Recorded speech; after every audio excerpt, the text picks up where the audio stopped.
everyone, and welcome to Superhero Speak. I'm your host, Dave. I'm John. I'm JD. All right, who's ready for a 5-hour episode this week? Oh my God. I'll say this. It was long, but I was surprised how excruciating it wasn't.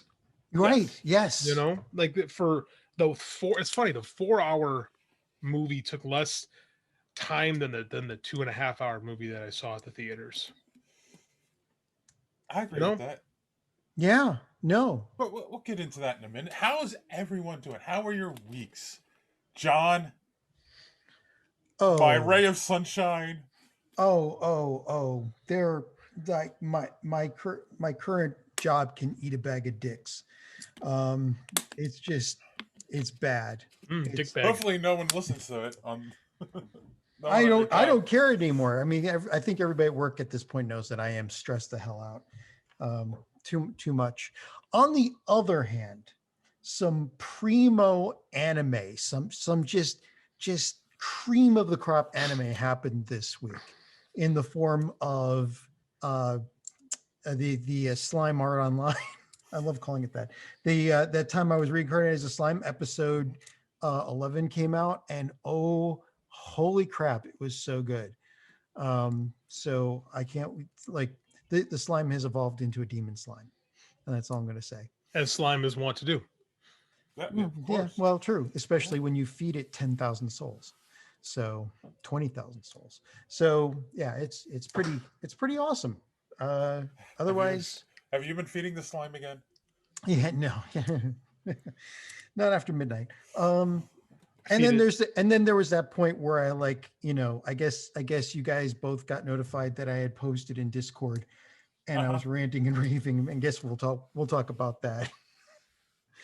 So John's determined to make the Discord happen. I don't think Dave and I ever even think twice about it. Right, yes. But we don't have the Slack anymore, so true. It's funny because when I have Discord open on my computer, I keep getting notifications every once in a while. John O'Grady is.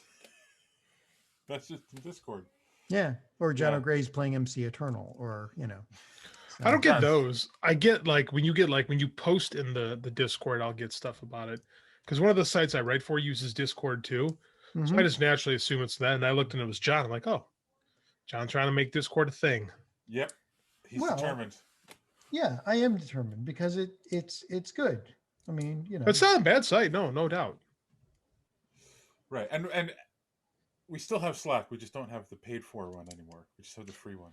Well, yeah, but it sucks. It always sucked. People could it's easy. We can actually put out a link for people to sign up on our Discord, and it just works. Whereas with Slack, we had to write an external application, which I don't even have the source code for anymore. Well, there you go. We'll make that happen this week, just for you, John. Thank you. How about you, JD? How can I make your dreams come true?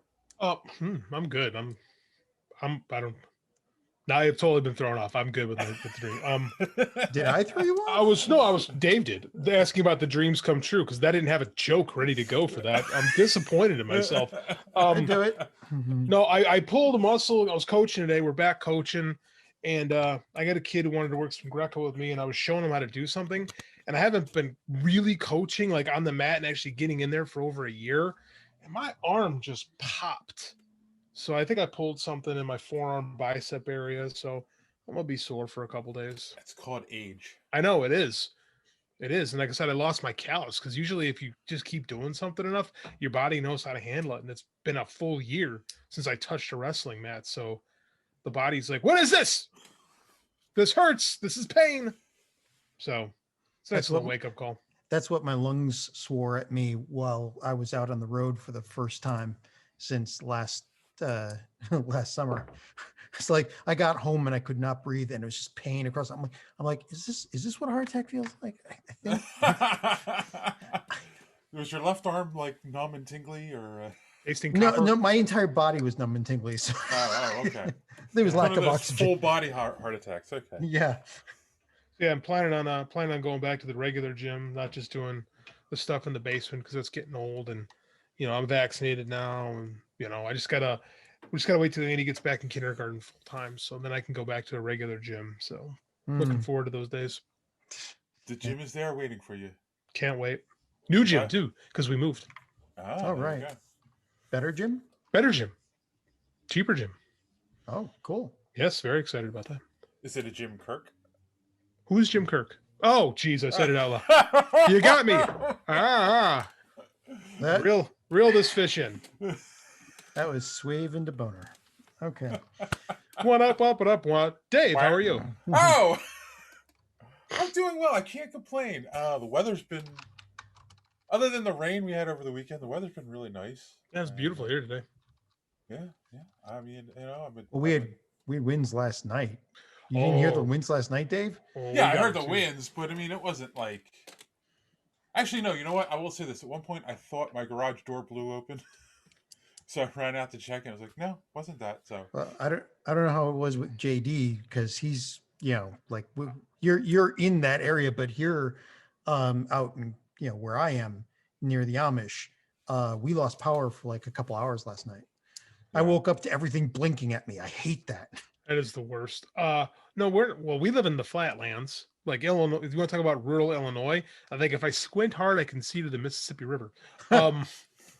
No, it's so the wind when it gets windy here, it'll kick up like 60, 70 mile an hour. So you got to be a little careful about that.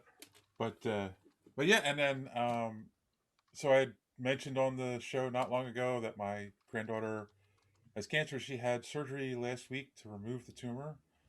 It went really well. They removed 90% of it. They didn't know if they were going to be able to save her kidney, and they were able to save it. So that's awesome. Yeah, she's currently in the hospital recovering, but she's doing well. And I take back everything I complained about. It is nothing compared to what you've been dealing with lately.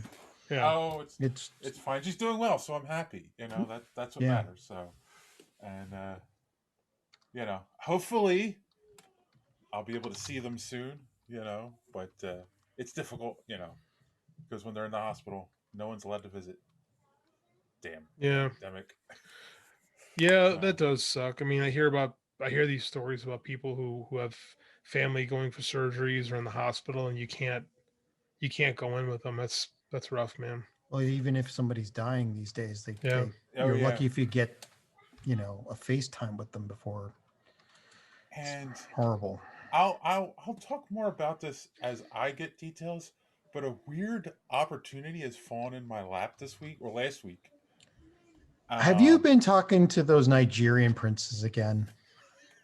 Yes. And they said they just need me to give them my bank information, and they're going to give me millions of dollars. The ones that call up and tell you that they're from Denver, even though they're from Bangalore, and that your computer has told them that it has issues. No. I might actually be making a career change. Oh yeah. Yeah. Dude, now you can't set a hook like that and not like follow up. I told you, Dave, male stripper is taken already. Let's be real. There are not enough male strippers in this world. There should be more. If that's what you're going to do, I support you 100%. We'll see what happens. It was just an email out of the blue from a recruiter, and it was just like an interesting opportunity, and it's still in the tech field, but it would be teaching. Really? As opposed to programming. And I was kind of intrigued by it. So we'll see how anything comes of it. Interesting. But I kind of really like the idea of doing that, and it's like, it's it's a newer company, and it's kind of like a training program, like a computer learning center or something. Not even quite that, like companies send people to this place to learn a specific skill for like a certain amount of time.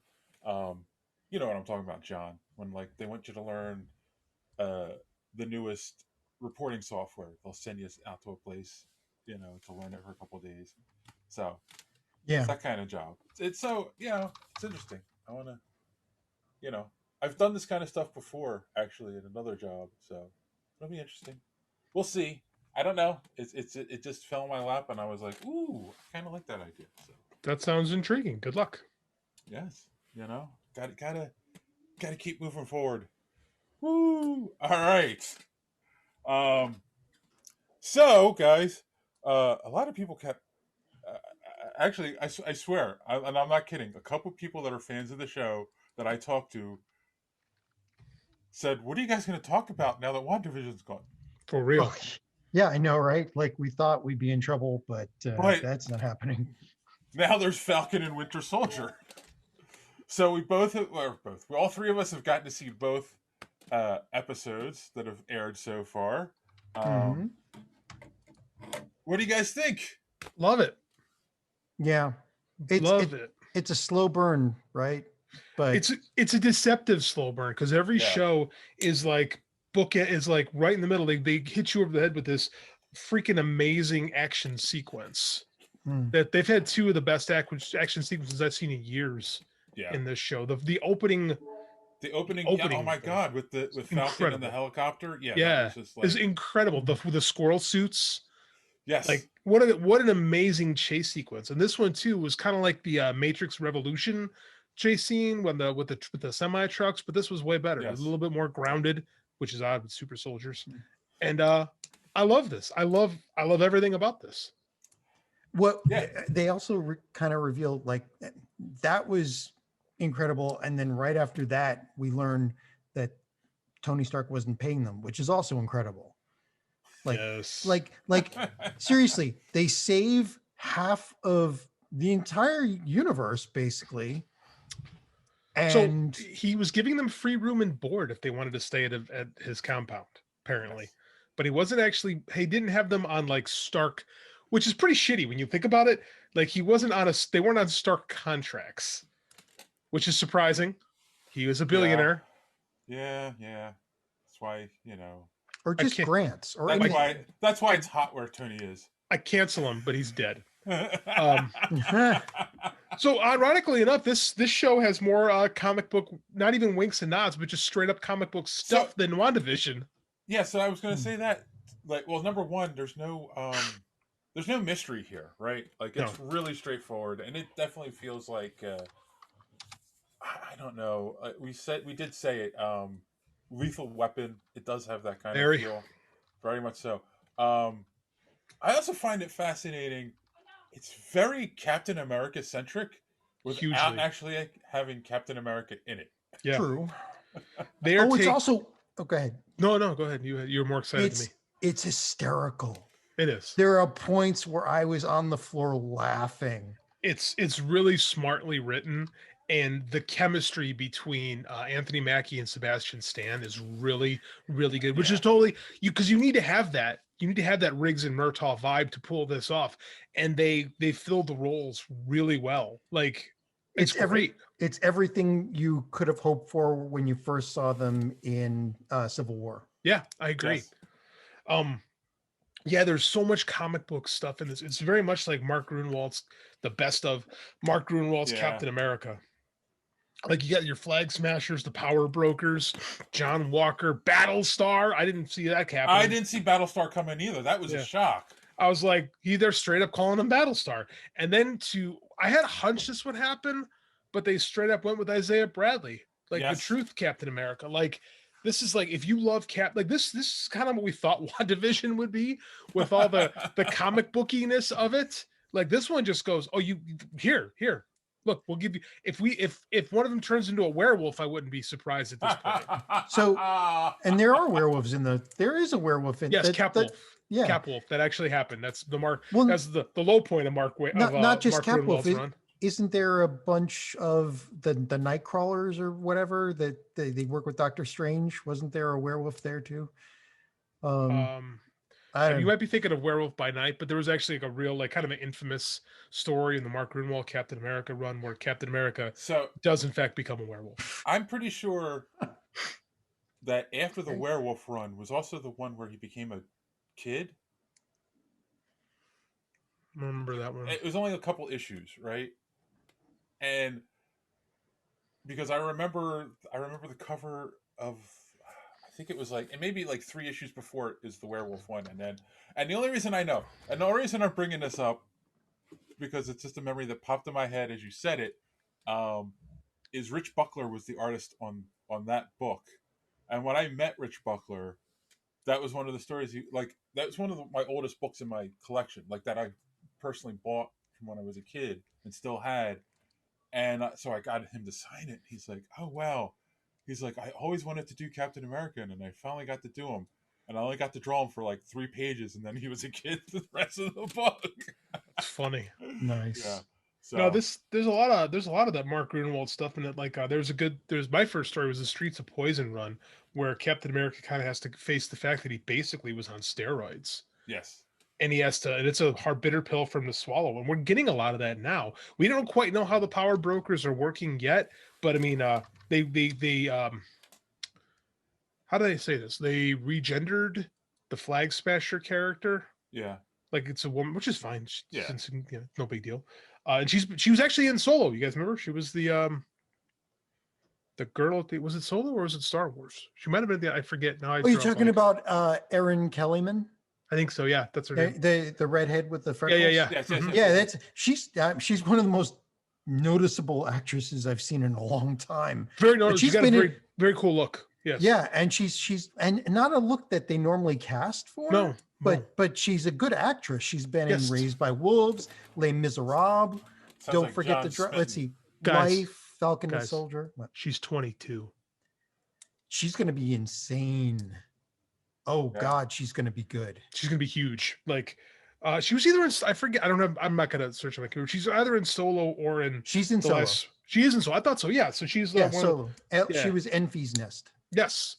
Mhm. Yeah. So it's Right. it's very. I don't know, man. I dig it. There's not a lot to like pontificate about with this show because they're just kind of telling you what's happening. Like Okay. everything's kind of on the table. No, we kind of glossed over it. What's his name? The Black Captain Yeah. America. What's Isaiah his- Bradley. Isaiah Brad. Yeah. So like, okay, I don't know the story behind it, but Okay. like I read a little bit, and you go ahead, because He- that's the story that should be known. It's they basically, it was Kyle Baker, an African American writer artist who took over, did this miniseries. I want to say like 2000-ish, something like that. And Yeah. they basically, because it makes sense too. Would Steve Rogers really have been the guy they tested everything on? Like, so they basically they basically did the Project Rebirth original trial run. The beta run was essentially like the Tuskegee, the The Tuskegee, CE Airmen. the Tuskegee experiment, not the airmen. Those the experiments they're shooting Oh, yeah, syphilis yeah. into people. So they basically made it a parable for that, and Isaiah Bradley becomes the first Captain America. A little bit more not official Captain America, and it looks like they're doing that, but it looks like they're not making it's. When you listen Right. to him talk, it sounded like they put him in the Korean War, and then he Yes, was a yes. It sounded like they kind of merged him with like they're actually kind of writing him as like the post, like because you had the two post Captain Americas, you had William Naslund, the Spirit of '76, and the Jeff Mace Patriot character who also became Cap Yes, after he yes. got frozen. So it sounds like they went that route, but we don't know for sure yet. Also, Elijah Bradley is the kid. Elijah Bradley is Patriot, one of the Young Avengers. Yep. Okay, so they really are That's going all. that's in this. that's I was waiting to get to that. I'm like, Sorry, Dave. Stole your Oh thunder. no, no. and of this course is we the- got Patriot. That's what I was going to say. Yeah, it's the route Yeah. we should have gone to get to that. Like, I was just surprised. Like, I thought like Captain America was like he's the only one. Then they lost the No. formula. It was gone, and now Creep. they're coming out of the woodwork. Well, yeah, that happens in the comic too. But I mean, like, that's kind of the deal. But I want to know how they make it work because you're right. Erskine dies. So how do they redo the super soldier serum? Excuse me. Serum. After he dies. So like there's a lot more to learn. I'm very interested in this. This is a lot of interesting social commentary going on in this one too that I appreciate. They're not afraid to do stuff. But with it. here's the this- thing. well, Here's the thing with that. This is one thing. This is another joke. Like on YouTube, there is a video about the Avengers needing to go out and defeat somebody, and they're like, Tony, why don't you just give us all a suit? And he's like, okay, sure, yeah, we'll see how you do. And they destroy everything. What if all the Avengers had the super soldier serum? I mean, a lot of them have superpowers anyways. They really need it. Well, yeah, but you know. why not? I mean, Well, if they had, that's the thing is because they basically would all be juice junkies, which there is a story about that where they right. do it. Like this is the power broker thing where the power broker does that. He lets everybody have the powers and chaos reigns, and that's a bad thing. That's what makes Captain America special is that he has it and uses it responsibly, where the vast Right. majority of people wouldn't. Mhm. Right. The guy who Steve- would jump on a grenade. So Exactly, and not just with his helmet. Did you catch Right. that line? When Yes. he said that line, I'm like, yeah, but he did it and was ready to die. That was the difference. And like my wife was watching me the second time through. She's like, I don't like him. There's just his face. Yeah, he's smart. Yeah, He's and it's smart. great casting too. Like he's so insufferable. Like he hasn't done anything like bad, but he's insufferable. Yes. Yeah. It's great. But that's what he's supposed to be. Exactly. John Walker is supposed to be that way. The U.S. agent is completely insufferable. So he Nobody becomes a likes him. bad guy. No, he's a No, good no. guy. He's just a dick. Yes. Oh, okay. Like he's everything Captain America. He's like if you made like a super like if Cap was created in the Reagan era, with that type of a mentality, we'd be a little bit more of a I don't want to get into this, but like it's just different. Like he's from a different era. Like he's not the nostalgia bomb that Steve is. Was he Reagan or Nixon? No, he's Reagan. No, Nixon was the nomad era. Yes. This is yes, this is the Captain era Yes. where they did this. It's the same basic story. Right. It's the same. They redid that story. What I was going to say about the social commentary, two Yes. things. Number one, I appreciate how they're doing it. They're Yeah, not me too. in your face with it. No. They're doing like just that simple little thing when they're going to see Elijah and or Isaiah, and the little kid's there, and he's like, "Oh, it's Black Falcon," and he's like, "Black Falcon? It's just Falcon," like just little things like that. I liked it too. I like the thing with the cops, and I like how people treat him differently until they realize he's the Falcon. Like that's great social Yes. commentary. That made me angry. It Like, should. It's supposed to. I know. It's They're just on like purpose. gods, Yeah, but it's so fitting, man. I know, Like, and it happens in real life. Like that was just that wasn't fantasy.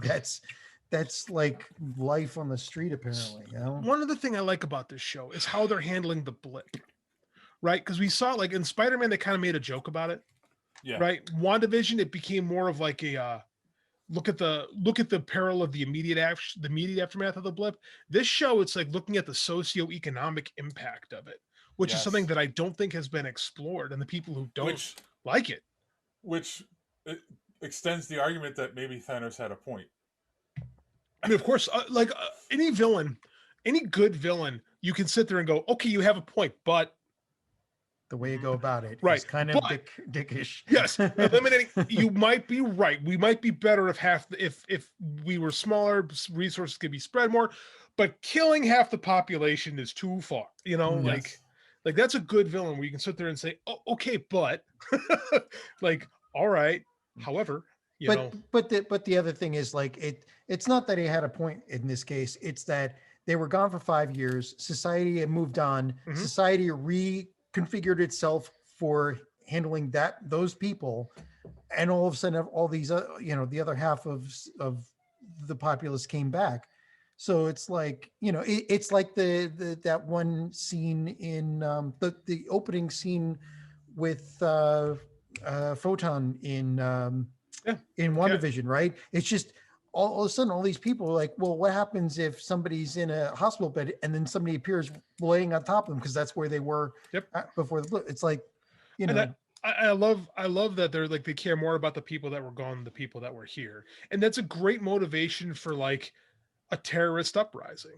Like it makes sense. That's very much something that people can go again. Once again, you go, okay, but the only thing they haven't addressed with the blip, and we kind of just danced around it here for a second, is half the population was gone, right? Mm-hmm. And that for 5 years, not for a minute, not for a year, 5 years. So the world would have adjusted to That's that. what I just said. Yeah, but they haven't really dealt with, now that everyone's back, are we struggling really bad for resources? they mentioned that there's some kind of agency that's dealing with repatriating people re-enabling their social security number. They mentioned this literally. They did. No, but I'm talking about just pure resources in general. For 5 years, farms were producing half of what they were That's producing. that's what I meant. When society Yeah. reconfigured itself for that number of people, and all of a sudden you got double again. Right, and they're we're getting little hints to that, because now, like, that's the whole thing of these flag smashes. There's not enough resources to go around, and like the people are like, the focus is on those that were gone, not those that were here, and they're upset about that, and it's understandable. But I think we can all agree setting up the new world order is not the way to solve it. Yeah. No. So it's interesting, man. There's a lot. There is a lot going on. There's just not as, and I think we all have the WandaVision battle scars where we're not gonna like, what does this mean? So, and then there is one Mephisto. Other thing, it's all Mephisto. There is one other thing I want to talk about, and it's I'm gonna put this in quotes, controversy around the show a little bit. There's a controversy? Why? It's not a real controversy, but I've seen a lot of people complain about Sam giving up the shield. Well, that's the impetus of the story. Exactly. Like that, we don't have a story if it doesn't happen. And it makes sense. Like he wasn't ready for it. Like and they were probably. I mean, again, they kind of allude to this, that they were telling him, Sam, we'll just, the shield should, stay as a symbol. We're going to put it away in the museum, whatever. And they were basically telling him that so they could take it. Yeah. Well, Sam believed it too. Sam thought there's only one Captain America, and there only should be one Captain America, until he's seen what they do with it. Now it's a matter of, well, God, look what we've done. What I like about this is something that people ignore. People say, they go, that guy's written out of character. It's like, no, because something we talk about in writing drama, is that the characters have to make mistakes. Right. A lot of foundation of drama is like, this guy screwed up, and now you have to like deal with the consequences of the script. Sam screwed up. Sam made a huge mistake that really jumpstarts a big part of the story, and now we have to deal with the fallout. Like, that's not bad writing. That's good writing. And the other part of the hero story is, okay, he made a mistake. Now what? Now how does he handle it? Does he step up? Does he rise above it? I don't remember, but I don't think he like jumped on the chance to take the shield in the comic book either. I don't think so. I mean, I don't recall. I think I have to go back and read, because this is like kind of when I was checking out of Marvel. Yeah. Not because of this, but like this was just because of other things. A lot of things, Infinity mostly. I just didn't. It was way too many. It was way too much of it at the same time. Too many events after event after event. It was event after event, and they rebooted like 10 characters at once, and I just was like, what's going on at DC? Yeah, but I'm pretty sure he like same kind of thing. I think so. Really, because going back to an argument we made a couple weeks ago on the show, Falcon's a character on his own already. He's already a hero. He doesn't need the shield to be, he doesn't need a mental pass to him. Or on the other side, again, I hate making this argument, but I love Brubaker's run. Bucky makes more sense. I think they both. It depends on. Because from what I've been told, the Sam run on Captain America is very good, and I have no qualm with either of them taking the shield in a temporary way. Like Steve Rogers this is the problem of dealing with these properties. Is Steve Rogers is Captain America, but it's hard to make that work in a long going. Like, what do we do from here? Especially when Chris Evans don't want to play him anymore. Like, what do you do? And it's tricky because they're not going to do this in the comics. They're not going to take Steve Rogers off the plate. No, they're not going to kill Tony Stark either. Like, you can do that in the movies. Well, we're seeing how you do it in the movies, but it's harder to do it in the comics. But Dave does. Well, you can do it in the comics and bring him back. That's the thing. Yeah, I hate to say this, Dave does have a point. He you're right. Falcon is a superhero in his own right. Bucky is going through a redemption arc, though. Yeah. And he's not the Winter Soldier anymore, right? I mean, he doesn't have an identity. That's why, to me, at this point in the story, it makes more sense that it would go to Bucky. Although he does, right? He mentioned White Wolf. I don't know what that's all about. That's what they call him in Wakanda. He was recovering in Wakanda. Yeah. Like I said, I really like the Brubaker run on Cap, especially the Bucky Cap stuff. I thought it was really, really good. The stuff happened after that. I don't know, man. It all just keeping the seat warm until Steve comes back, and that's not going to happen here. So it's like, I don't know. I can get on board either way. I mean, neither of them are. That's the thing, is like this whole show is going to be about is kind of teaching us that nobody can be Steve Rogers. Right. So in my humble opinion, no one should be Cap when this whole thing is done. Yeah. Personally, that's my thought. I don't think they're going to quite do that though, but whatever. Yeah. It's going to be is Walker going to still be He'll be US agent when this You is think all he'll be done. US agent Yeah. when it's done? Yeah. The symbol is an A, so they're setting it up to be. Oh, yes. You know, like that's the whole thing. Like, that's not Captain America's costume. That's right. US It's US agent. costume, Yeah. a movie version. Yeah. Yes, and it's a really well done version of that costume. But he's going to be US agent, and he'll have his own version of the shield and whatever. Just change the blue to black, and he's there. He's there. Give him a new shield, but that shield, it'll probably be Sam. But I see more value in Sam as Falcon than I do in Captain America, because in my mind he's always going to be the second Captain America, but he is Falcon. But no one's asking me, so. Well, we'll see. We don't know what they're going to do with it, because this doesn't really. I mean, they play fast and loose with the original storylines, right? Oh yeah. And in some cases, I think they've improved them. So yeah, maybe they find a better way to handle it here. That's what's nice about having these comics be an IP farm, is you can see what worked and what didn't. Because not everything fires on all cylinders. Like Planet Hulk, for example, was a great story. Thor Ragnarok is better. They were able to kind of, workshop it and go, okay, this worked really well. This will work really good if we do these couple things. And it did. I mean, like, oftentimes it works better. Sometimes it doesn't. Right. All it's right. Great. It's a great show. It is, yes. And we'll all keep watching it. And we hope you guys are watching it too. Did you guys get I got crazy Hannibal Lecter vibes with Zemo at the very end of episode 2. Yes. Oh, hell yeah. He's going to be. Yeah. Manhunter is my favorite movie. So I saw that and I was like, oh man, yes. Yeah.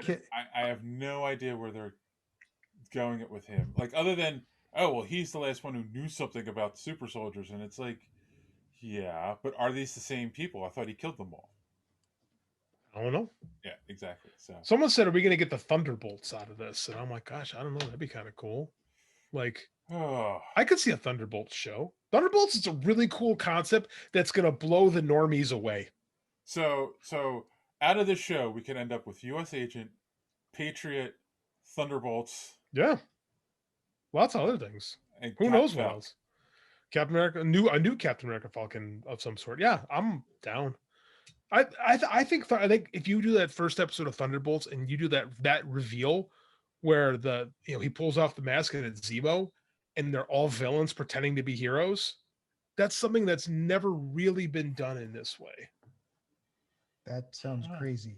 That's the Thunderbolt. The Thunderbolts is Marvel's answer to Suicide Squad. Yes. But it's not quite the same. Like Suicide Squad, they have no choice.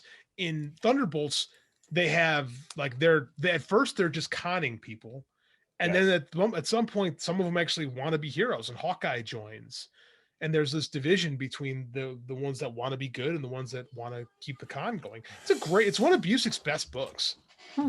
Yeah. Oh, that would be cool, but I don't know if they're gonna pull it off. I don't know either, but I mean, like, if anyone listens, I'd suggest Thunderbolts. All right. All right, and then I just before we take a break or go into social media madness or anything, we had our 4-hour extravaganza last week where we watched the Snyder Cut. We actually got quite a bit of feedback on it as well, but really, I'm kind of curious. A week later, we all were raving about it, but we all did kind of say, I need to chew on this a little bit and see if I still feel about it coming back. So I'm kind of curious. A week later, do we still love it? We still think it's the best thing that they've done in a long time? Like, where are we? You want to hit this first, JD? Yeah.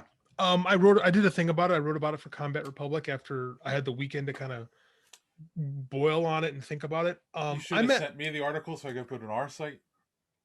I get paid. They give me money. How much you get paid for an article, by the way? I don't want to talk about it. Oh, damn it. Not what was I on gonna say? air. Come on. Yeah, that's not appropriate. What was I gonna say? Like, don't love. Okay. I like it. I'm the same I feel time. I enjoy it, but there's a lot of decisions that still make me scratch my head. And there's a lot of stuff that I'm like, this could easily be shorter. Like, Yes. this is not the movie, and we said at the time too, this was not the theoretical Snyder cut. This is the Snyder version of the movie ex post facto with Right. hindsight. With hindsight. So it's a good redo, but this never would have been what DC what Warner released into theaters. Right. So it's unfair in some ways to compare it to Joss Whedon's, because he wouldn't have been able to do what they did. But that being said, I enjoyed it. Don't think I'll ever sit through it again just because it's 4 hours long. And was Martian Manhunter really necessary? Yes. That is the other thing. It was like, so that's one of my, I have like 3 things I think are like totally for me ruined the movie now that I think about them. One was the inclusion of Martian Manhunter, especially in the scene with Martha and Lois. Lois, yeah. Because it took away from the scene when he walks out of the apartment and Martha ends up being Martian Manhunter. It was like, well, then they didn't really have that conversation. So what was the point of that scene? Yeah, and it cheapens the conversation. It absolutely does. And at some point they're going to say, hey, remember the talk we had? And Martha's going to go, no. What? And then they're immediately going to say, you know what? Maybe we should get you tested for Alzheimer's. And then he shows up at the end there just to say like, hey, you guys did a good job. I'll help you out next time. I could have helped. I know you guys were at your wits' end trying to figure out how to defeat these guys, and I have a ton of superpowers. But I figured y'all got this. You had it. You were good. Like, yeah it was so tacked on. It was so needless. The whole ending was so needlessly tacked. Like everything. Well, yeah, and we even said it while we're watching. Oh yeah. We're like, oh my god, end. Like. The epilogue, get rid of the epilogue, period. Which is now I want to half hour long. Shout out to Fans on Patrol and Tiffobot, who apparently doesn't like superheroes because I was listening to their episode where they reviewed the Snyder Cut, and she's complaining about the movie, except she liked the nightmares scene, and it was less like, so you don't like superheroes. Exactly. So you don't like superheroes is what it comes down to. You want to see them struggling. You want to see the dark side of things. You want to see Superman be evil. And it's like, sorry. That's why you have the boys. Yes. Yeah. Like, Justice League shouldn't be the boys. I have issue with that scene too. They just introduced us to Deathstroke. Excuse me. We just get introduced to him. And 30 seconds later, he's already working with the heroes in the future. Yes. What's the point? Like, what is the point? Like, didn't like that. The whole epilogue felt like, let me set up a potential sequel here so that, if people like it, they'll greenlit it for me. Yeah, basically trying to pull a Deadpool, right? Like, here's everything that you could have. All you have to do is keep writing to these execs that don't like me anymore. So, hated that part. I saw an article. Somebody went through the every minute of the movie. There's 30 minutes of slow-mo and the 30-minute epilogue. So you get rid of that, you've got a 3-hour movie. Easily.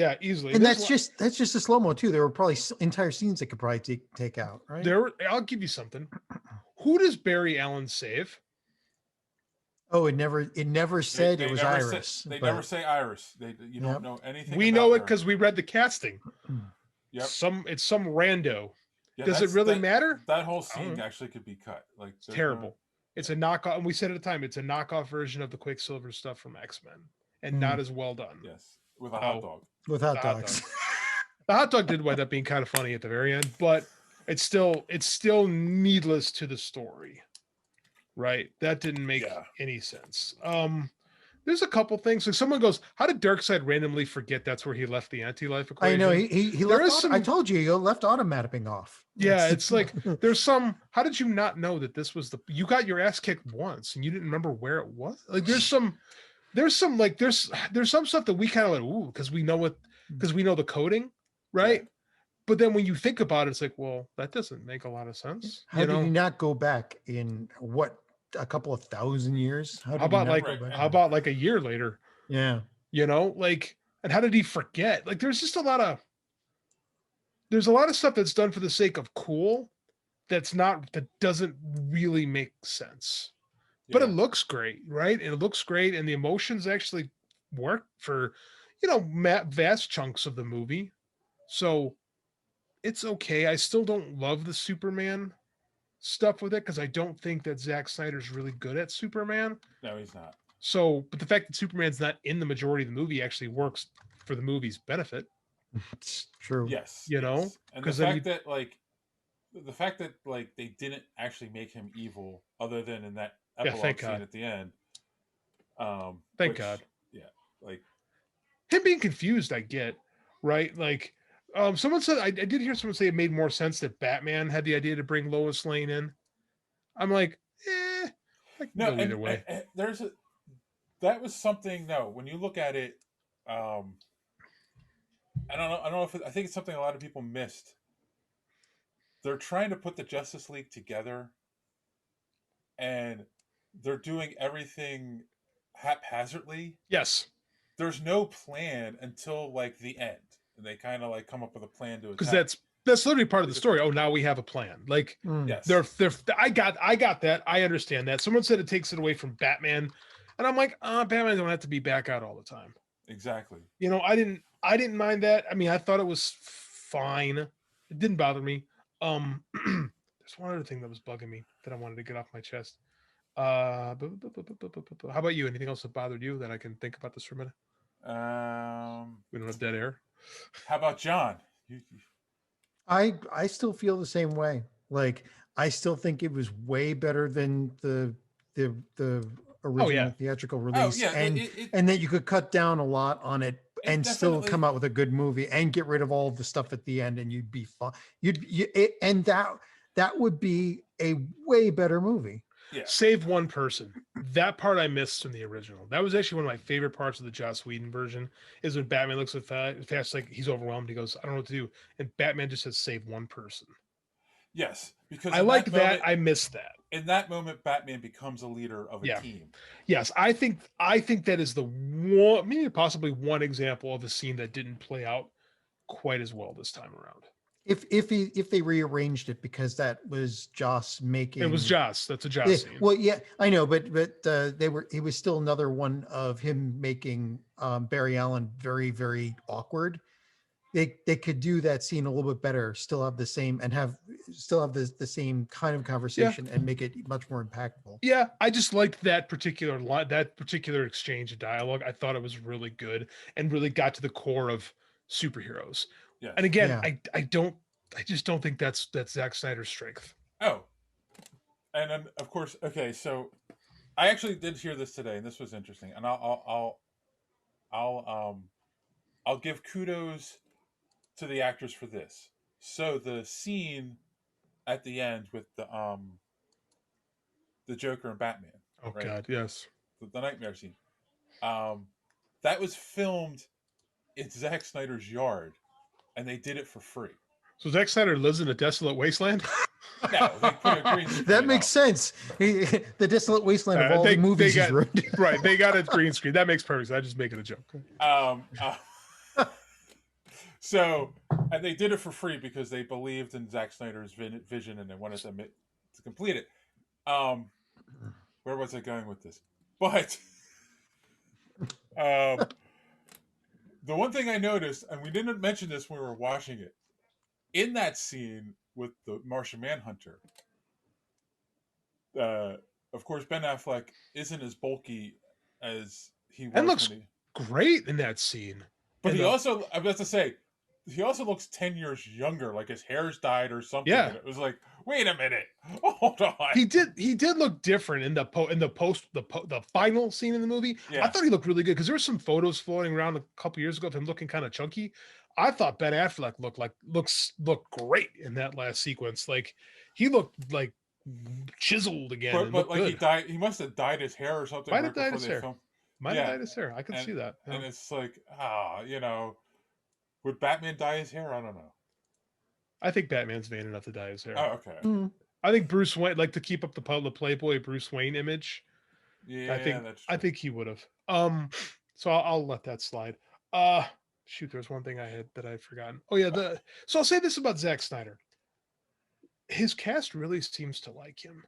Yeah. Like he must be a good dude because, like you say, you get all those guys. That's illegal for them to work for. Like that's union violations. Like they shouldn't be talking about that. But like the fact that they were all willing to do that is very cool. And that they all banded together and kept telling everybody you really should see the Snyder Cut, right? Right. When again, like the fandom wasn't doing much to do it. Fandom was, but the fact that the actors kept pushing it led us to know like there was a better movie.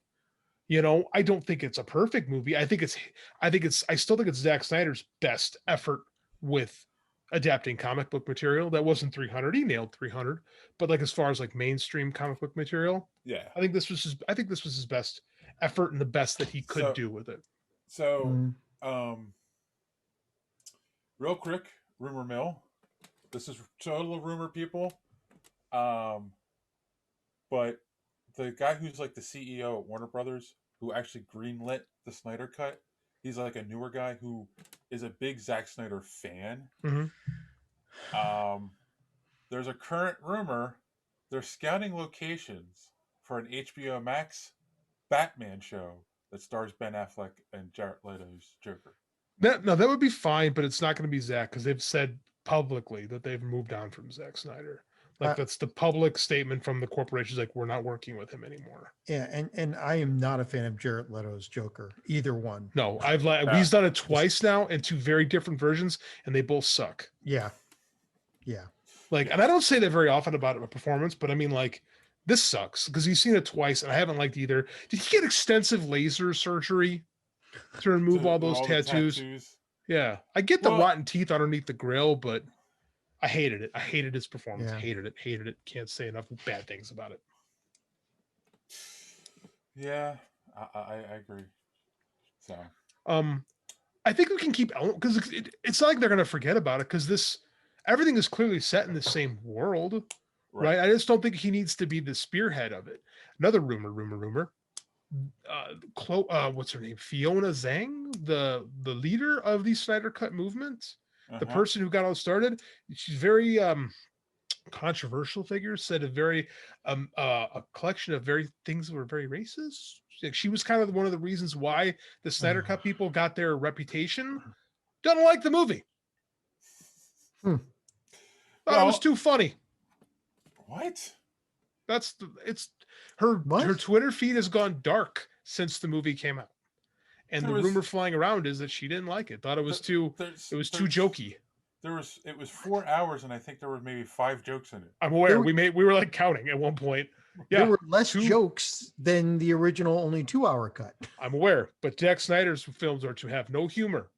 There are to be no light moments. It is to be nothing but suffering. For you see, Sisyphus is a superhero. Okay. So if I want to see that, I'll watch Dante's Inferno. But otherwise, I mean that's what it was. She's like a rumor have it because again she's gone dark on her Twitter feed and it's been the talk though is she didn't like the movie, thought it was too jokey, which I find to be delicious irony. So careful what you ask for, you might just get it. That's a great one. Yes, be careful what you want. But I'll be honest with you. This is weird circumstances to come up with this movie and for everything to have kind of happened the way it did. Cool. Let's never do this again. Not everyone who gets fired from a movie deserves a recut of their own movie. Never say never. There's now calls for the errors cut of that ain't gonna happen because he finished his movie. He made his movie. It sucks ass. We need to move along and embrace James Gunn, who has made a fantastic trailer for these. We'll get to that in the news. I cannot wait to talk about it. But before we do anything else, we're going to take our first commercial break, and we'll be right back. James Gunn. All right, boys and girls, we are back, and we got a little bit of social media madness to do this week. Just one question. I don't see Invincible on here. We'll talk about Invincible. Okay. Dave threw another email at us to say main topic, Invincible ? Neither of us answered. So yes, Dave. Yes, We'll Dave. do that. Yeah, definitely. All right, can we get back to the show? I now? read the notes. Yeah, I of read the course. notes. I read the notes. I'm prepared. All right, so back to the Snyder Cut. Of course, we everyone who hasn't yet, go to our episode last week. It's an entire commentary track while we're watching the movie. In fact, I forgot to mention this at the top of the show. It's nice to be banned. That video got, so instead of a normal video like this, I just put the audio to a video track with just a picture of the for the show up to YouTube, and it got blocked. That's crazy. Because you can hear parts of the movie while we're talking, and Warner Brothers is notorious for striking things down. So, and that's stupid. It's a badge of honor. It's the first time that we got blocked on YouTube. Thank you very much. Wow. YouTube. About time. That's unbelievably stupid what they did. I mean, like, these companies are so quick to throw strikes against people on YouTube, whatever. Like, I don't know anyone that does this that hasn't been hit with this copyright strike. So, well, yeah, I mean, all the reactor YouTubers that I watch, like, and then the abridged guys, the guys who do all the anime abridged series. Yeah. Like, this is par for course. Like, they will put something up and like be sitting there watching, waiting for them to get a strike so that they can start the process to get it back up, because everything they do is fair use. Well, you know? Yeah, no, it is fair use because we were being transformative by doing a commentary track. Yeah. So it is it's fair not like use. It's not like somebody's gonna be able to watch the movie by just listening to it while trying to edit out our voices over the top of it. So how YouTube works, I've learned by watching other YouTubers, is their system is basically set up. If the copyright holder says they violated it, they don't even look into it. They just they err on the side of the copyright holder, and then you have to appeal it and prove that you're not violating it. And if your video is making any money, the guy who put the strike against you gets that money. Right, but here's the thing: is that we're not big enough to monetize, so we'll just wear the strike for now as a badge of honor. I told you this happened to me like 6-7 years ago with my movie, that I had the same title as something else, and someone threw a copyright strike on it without even looking at it, and I had to prove that I made this movie.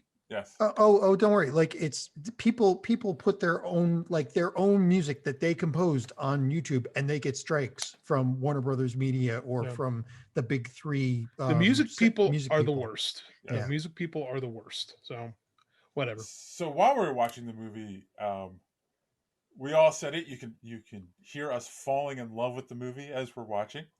Falling in like. That's one way to put it. Yeah. Falling in like. Yeah, I like that. Random Randy Savage said, "It was funny listening to you guys be surprised by things I knew were coming. But yes, the thing ended like Lord of the Rings. Just end already. # finish him." Yeah, I agree with that 100%. It took forever for that movie to end. To which I replied, "Thanks for listening to the whole thing. Yeah, the epilogue kind of hurt the movie."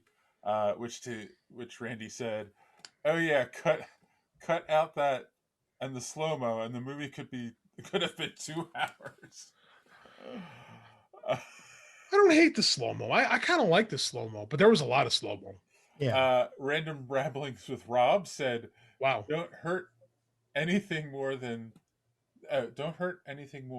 Tie into the other movies and the glimpse of what could have been." See, that's the thing, is they aren't tying into any other movies. We've moved, like as they said in The Dark Tower, we've moved on. Right. So we're not tying. Like, it's just like, well, I wanted to make this movie, but now I don't get my chance. So here's what I would have done. And it's kind of like, oh, okay, I've been here for 3.5 hours. You're gonna make me listen to the Joker's soliloquy. and all the cursing and the very uncomfortable. Yeah, because Zack Snyder got to be Zack Snyder. Batman have to drop an F-bomb. Yes. Like, I hate that scene. Yeah. And then Randy said, "Oh yeah, cut out."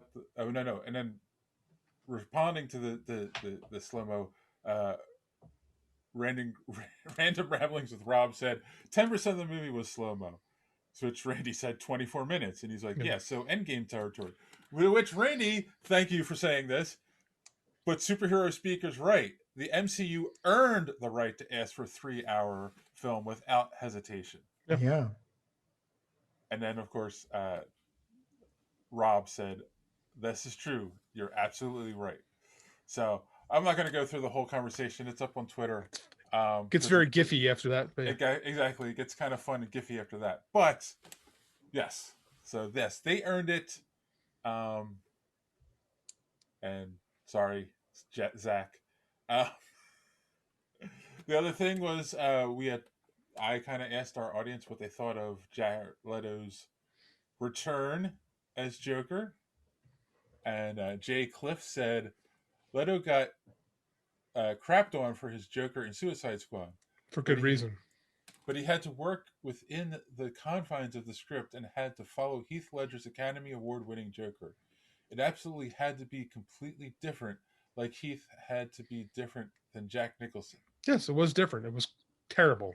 That is a big difference. And then Jason Goodling said, "Still a crap Joker." Agreed, Jace, my man. Yes. He's the worst part of the whole movie. It is. It kind of like, it brings you down at that point when he shows up. And that whole conversation doesn't make sense. So needless. It doesn't even feel like a Batman Joker conversation in my opinion. Oh, I've done it. We're good. All right, moving on. Of course, we talked about Batgirl and Zatanna coming to HBO Max. Tonic Mole is saving the world. Said depends on the casting and writing. Yes. Yes, it does. That's basically how it works. Isn't that with everything? Yes. Every film ever made has largely depended on the casting and the writing. Shadow Walker said, "Hope Batgirl and Zatanna series will be done like Young Justice." I don't think it will because they're not animated; they're live action. Yeah, and SWO Productions said, "I'm here for this." So, yeah, I'm curious. I'm curious. I want to see what they do. And then, of course, here we go. Yeah, our good friend Timothy Jones finally chimed in. Said, "This looks cool, but I'm not sure why they put these two particular characters together. Maybe Batgirl kicks the crap out of the villain. Zatanna says, saws them in half." Tim, these are different projects. Yes, yeah. Tim. Sour grapes. Sour grapes. And you actually listened to the show. I was about to say, Tim, you listened to the show. Megapodtastic said, "I'm all in for both." Yeah, me too. L Fairnot, live a nerd, a day a nerd. Live a nerd, die a nerd. Oh my god. Sorry. Sorry, AJ. I know we are getting a Zatanna series, which I am super excited. I always want to explore the magical nature with comic books, shows, and movies. Well said. I did not Batgirl was confirmed. I did not know Batgirl was confirmed, but it is the great news to get a Batman movie and a spin-off series with a better series than a Batter. I think you're making a joke. Oh my god, than a Batter series. The Cheeky Cheese said, I want to be. Does that count? I'm guessing she wants to be Batgirl or Zatanna. Sure, why not? Who doesn't? I know I do. Can you see me in fishnets, guys? No, thank God. Joseph Adorno. I have to drink that vision out of my head now. Thank you. Joseph Adorno said, "The Batgirl movie will likely premiere in theaters and HBO Max simultaneously." I don't know if that's accurate. I think we need to see where the rest of the year. I think we're in a weird. Well, speaking of that stuff, the day and date with movies, I don't know if that lasts into the new year because there's a lot of film people that aren't happy about it. But we got to see where we are. I don't know. That's something I want to revisit when we actually, because this probably won't happen for another year and a half, 2 years, right? Yeah, exactly. So I want to see where we are. But it's intriguing. It's possible. I mean, they just announced the project, so they're probably not coming out this year. So yeah. And they made it sound like they're they're HBO Max series, not that these are movies. So Yeah, that I makes a think difference as well. it does.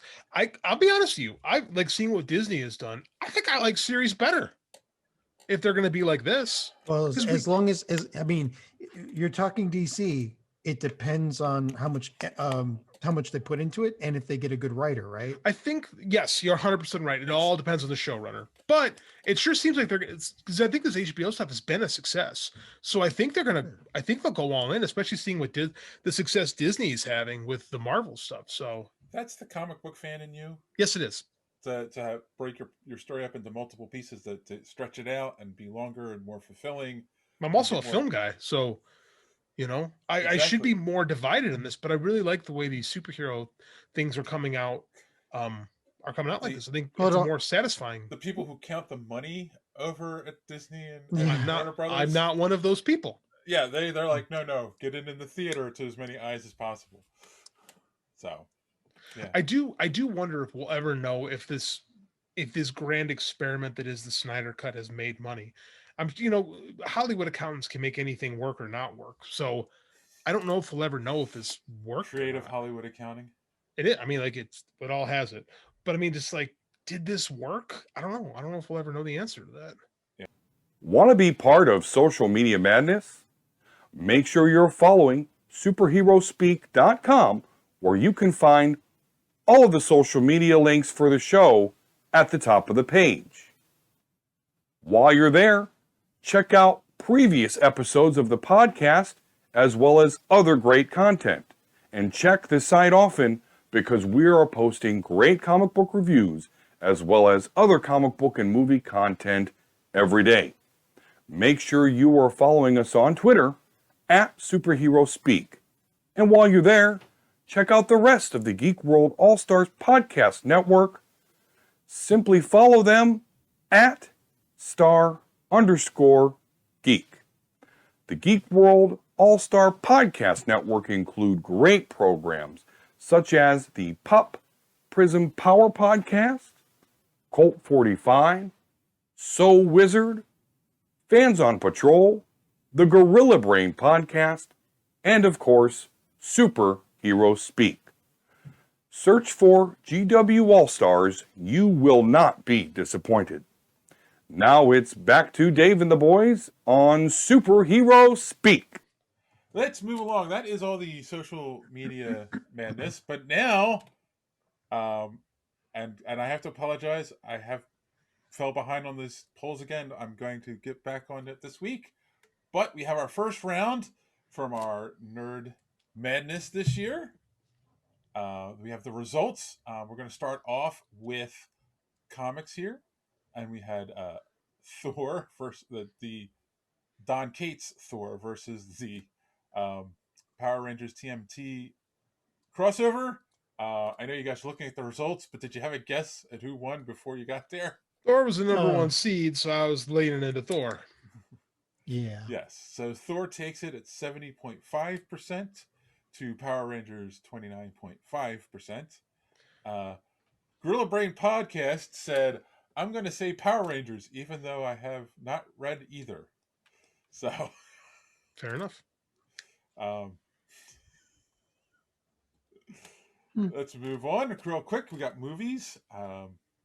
Your favorite category there, JD? Surprising. Like One Night in Miami had the victory, but it was a little bit closer than I expected to be.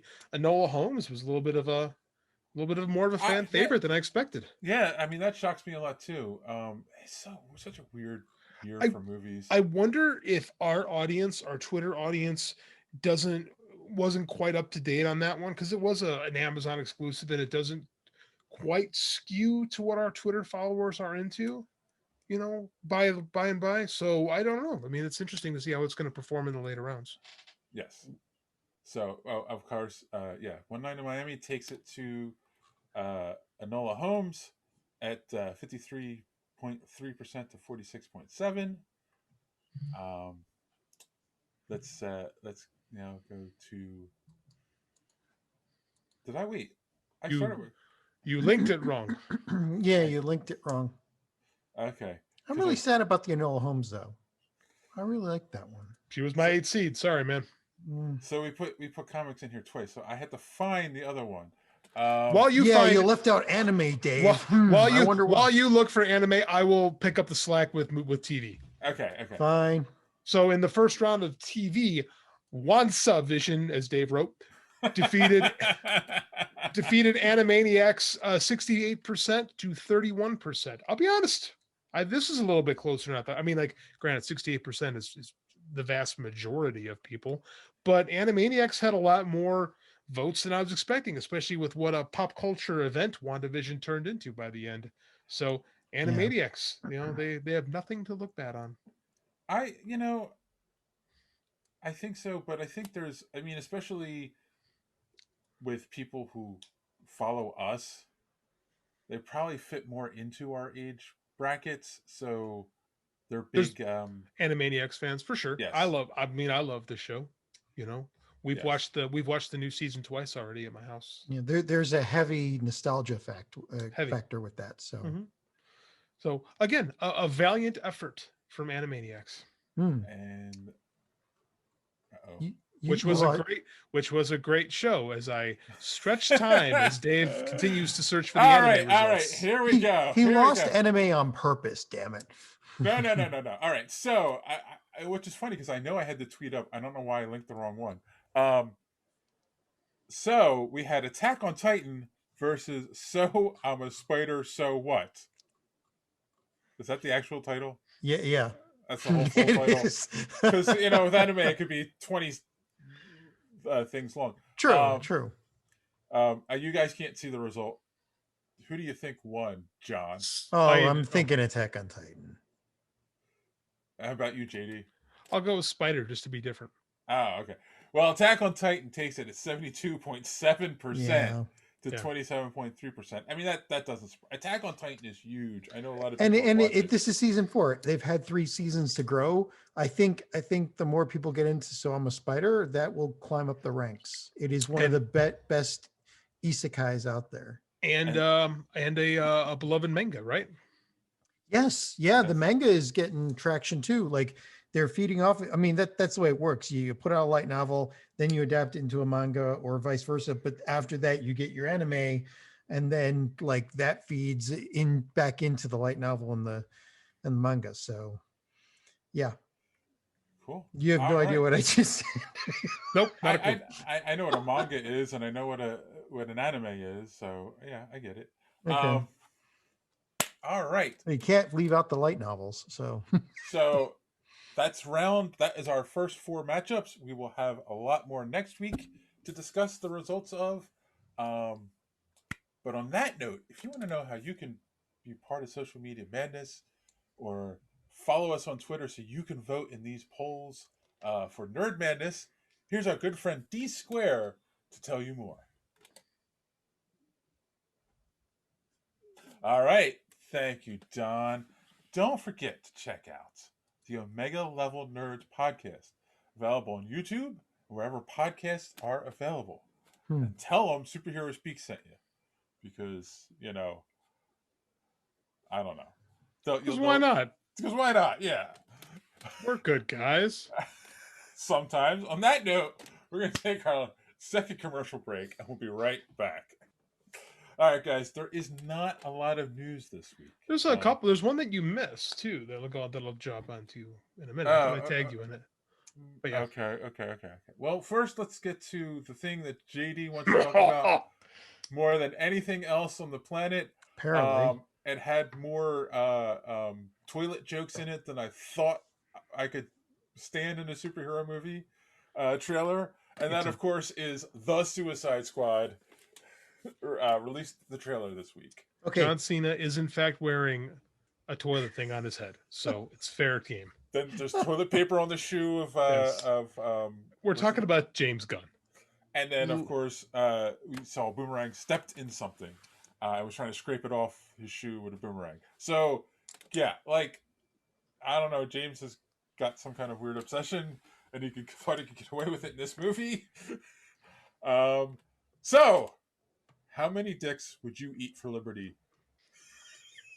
Oh my God, I can't believe that. Like the Peacekeeper said, all the dicks. Oh my God. Dude, John Cena is this movie is going to make John Cena a gigantic star. I think so. The passion that he said that with, it's like, I've heard him deliver bad dialogue for years. And to hear him rattle this off with such conviction lets me know that he is perfect. And I can't wait to see what the Max TV show is going to be like with him. Yeah, I mean that's right. They gave him a spinoff before the movie even came out. Speaking of charisma, him and Idris Elba, speaking of bouncing off each other well, it seemed like him and Idris Elba had some good banter back and forth, and that's going to be fun to watch. Yes. So, it looks good. I have one issue with it.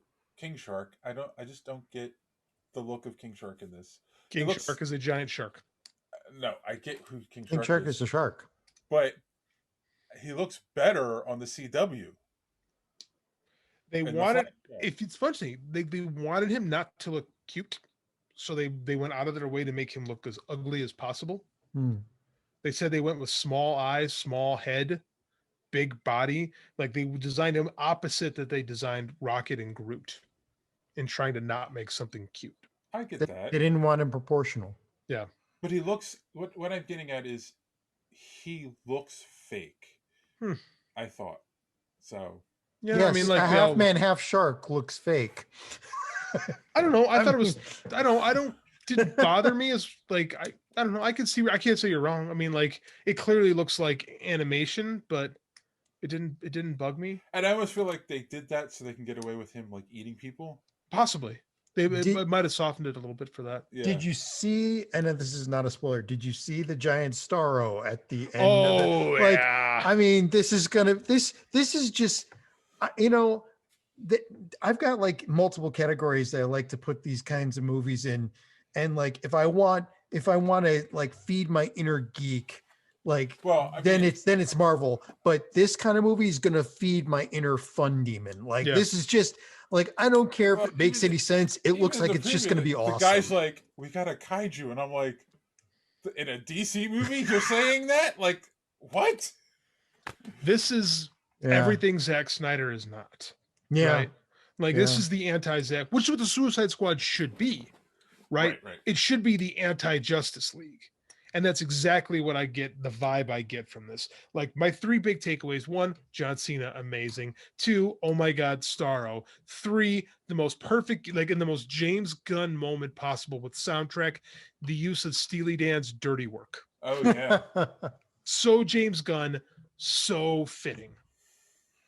Like it's fitting. I think even Harley Quinn's going to do good in this. Like it was good. I liked her in Birds of Prey. I liked her in the original Suicide Squad. Yeah, she is never the problem. No, she embodies Harley Quinn perfectly with some competent direction and good writing. We're gonna be great with her. And they have Sylvester Stallone playing King Shark. I rest my case. True. Yes. Yeah. That's when they're like going to rescue her, like climbing up the building, and she walks out. Yeah. Like, I could go back to rescue me. Yeah, we had a plan and everything. I could go back in. It's perfect. It's perfect. I mean, it's so Harley Quinn. It's so Harley Quinn. It's probably the most Harley Quinn thing I think I've seen just from a quick moment that we've seen in these movies. Yeah. Right. It's that fourth world, like kind of that's not fourth world, fourth wall, kind of silly. Like she should be like their equivalent to Deadpool, right? Yeah. And like I'm starting to feel that finally. So great. Can't wait. Cannot wait. Yep. Yeah. No, can't wait. I can't wait to see John Cena eat all the dicks. With passion. With passion. You won't see him because he's John Cena. All right. Moving on. More DC news. We got some casting news for the upcoming Black Adam movie. Pierce Brosnan, James Bond himself, is going to play Dr. Fate. What do we think about this, guys? Chef's kiss. Mwah. Really? I love it. With what Pierce Brosnan looks like now, he's totally Cat Nelson. Yeah. All right. Yeah. Like, adore. I absolutely adore this. I heard this idea and I went, Well, that's the most comic, like aside from Rockus Black Adam, which is really that works. Like this is the most in line with the comic I've seen from this casting. And he'll have like Pierce Brosnan is really good at deadpan, like Yes. deadpan straight man. So yes, and he'll have a lot of great yeah. one-liners, but he can also bring gravitas because Dr. Fate is a character that has gravitas. yeah. Big fan. Yeah. I'm trying to think of like. That's what I was thinking. Like, yeah, Dr. Fate, heavy character, gravitas. It's got to be like. But he's also a dude that his message has to go through with weight, and yeah. it's like. Well, because he's speaking as part of a god. Right. And he's also a dude walking around as a giant helmet. So there's got to be some moments for humor in that, But I'm trying to, I don't know. I'm thinking James Bond. But that's just the thing. Pierce Brosnan isn't just James Bond. He's done a lot of movies. He's really good. Again, he's like really good at playing. Like, I don't know. The only other movie I saw him in was that thief movie where it kind of felt like he was playing a different. Thomas Crown Affair. That's it. Thomas Crown Affair. One of the few movies that was better than that's a remake better than the original. Yes, but it still felt like he was playing James Bond light. I don't know. I mean, I've seen like he's great in Mrs. Doubtfire. Yeah.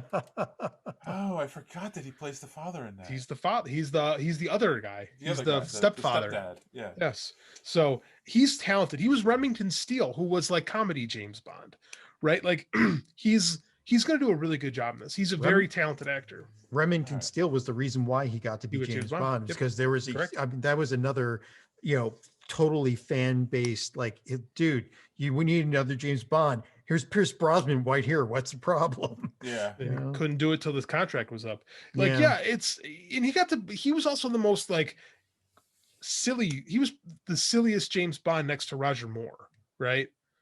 So he can do a little tongue in cheek stuff, but you're going to have to do as Dr. Fate. Like, and he's not really James Bond anymore because he's old. So like I think this is going to work out really, really well. And also, did you guys see that Times Square erupted and they announced the release of the Dr. Fate of the Black Adam movie? Rock put something on his social medias that looked really neat. Oh, I didn't see that. I thought I tagged you in it. Let me. Oh, wait. With they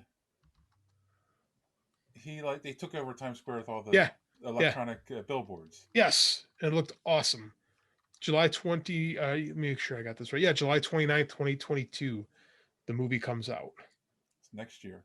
Yes. A little bit more of a Justice Society movie, too, than I expected, which I'm good with, by the way. That's the best version of Black Adam, so. Yeah. Also, in speaking of casting news, we did get the cast for the Obi-Wan Kenobi series finally revealed. And they will begin production in April. So obviously this is a done deal. I think. Can you imagine the amount of money they're spending on this, given that cast? It's a good cast, man. Ian McGregor obviously is coming back as Obi-Wan Kenobi. Hayden Christensen, big surprise, back as Darth Vader, Anakin Skywalker. Like I don't even know what time frame this takes place in. Like, how do you tell the story? I don't know. Maybe Hayden Christensen can actually act better than a lacquered board this time. He was really good in Shattered Glass, so I'm going to give. I mean, like, Lucas does not draw good performances out of people. He never think that was just all direction? No. I really do, because Natalie Portman's not good in those movies, and Natalie Portman is a great actress. Yeah, Well, Ewan McGregor's barely passable in those movies because he's doing an impression of Sir Alec Guinness. Like, I mean, yeah. Go ahead. No, it's like performances really aren't Lucas's thing. Yeah, because I mean, like in all of geekdom, there are several memes that are like almost timeless now, and I like sand or I hate sand is one of them, right? Yes. Like it was just that's not him. Like I know bad writing. Like that's just not what Lucas did. Like, so I'm curious. This is going to be a chance for him to kind of silence some critics, and he hasn't done a lot of acting lately, so I don't know what to expect. Well, he was in Birds of Prey. Oh, that's right. I forgot about that. It's not a lot of acting, because he was so good you didn't connect. But I mean, like, it's still like he still hasn't done a lot of acting. It's not like he's been consistently working on this 15 years. He hasn't. Also joining is Moses Ingram, Joel Egerton, Bonnie Pisey. Bonnie Peace. She was Peace, actually, I believe, she played Aunt Beru in Attack in the Phantom and what's the last one? Revenge of the Sith. She was actually a focus of the. If it's what I'm thinking of, she was a focus of the. Yes.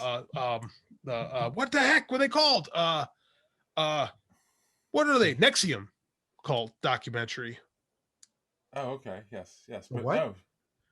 But The you're right. next- She was Aunt Beru. Yeah, she was Emperor. She is her and her husband actually directed. I think they directed the documentary about leaving the Nexium cult, and they're the ones that exposed what they were Oh. doing. Like she's Yes. actually got some like street cred. So I'm excited to see her get back in acting. Wow. Kamal, I always say his name wrong. I think it's Kumail Nanjiani. Najani, yes, okay. In, Rupert Friend, O'Shea Jackson Jr., Sung Kang, Simon Simone Simone. Oh my God, see Kessel. and why don't you just read it? And Benny Safdie. yes, O'Shea Jackson Jr., the young Ice Cube, played his father in Straight Outta Compton. and Straight Outta Compton. That's Yes. right. He's good. He's really good. I'm very excited. Like he's starting to get cool roles and stuff like that. Like I'm very, very thrilled by that. So we got a cast. We got a production start of April next month. So yeah, I mean this is happening, guys. I don't know. I don't know what they're gonna like. Do you cast Hayden Christensen and just put him underneath the helmet? Because he's not that big. Like, Yeah. No, it's got to be flashbacks. Flashbacks to a guy, but he's like 40 now. Well, the aging. That's true. It You is know, Marvel. do you realize how much money I they're mean, going it to is spend on this Disney. cast? That's true. That's true. It's I stand Disney, corrected. and they have the Marvel technologies at their fingertips. which they're getting better and better at it. They did it with Luke with Mark Hamill, so you're right. They should lend it to DC for mustaches. No, they shouldn't lend it to DC for mustaches. We should never be in that situation again. Yeah, no, true. No. Do you know it would been much easier for Paramount just to give him a fake mustache than it would have been to do all that, but whatever. I know. Oh yeah, and I don't know why Paramount was such Just being a dick. Yeah, they just like dicks on a beach. Like dicks on a beach. That might be the episode title, by the way. Dicks on a beach. The downloads might go down next week, but but we eat them all for liberty. Oh boy. And there we go, blocked on YouTube again. No, Demonetized. No. Well, there's worse stuff than that on YouTube. Got to get monetized before you can get demonetized, my friend. This is so. true. Are we excited for this? I am to this point with Black Widow like I was at with the New Mutants. I meant Obi-Wan. I haven't switched over to Black Widow yet. I don't know enough yet. Yeah. How about you? We'll John? see. We'll see how they handle it. I want to see a trailer. I think with how they've handled Mandalorian, I have good hope. Yeah. Let's see a trailer. It's like JD said before. It's all the showrunner, right?